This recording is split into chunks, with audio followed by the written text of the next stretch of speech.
Bu patsientkamiz bizaga birlamchi 2,5 yillik bepushtlik bilan kelganlar. Turbalarni bittasi yopiq, bittasi ochiq.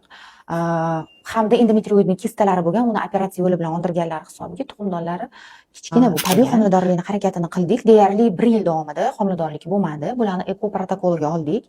Chunki aytganimdek zaxira kam va eko protokolida bir nechta bo'sh folikulalar oldik va bir donagina tuxum hujayra olishga muvaffaq bo'ldik.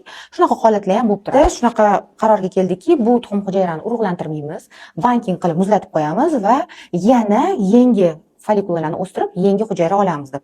Va ko'ryapmizki, hozir punksiyadan keyin tuxumdonlarda folikulalarning ham soni biroz ko'paygan.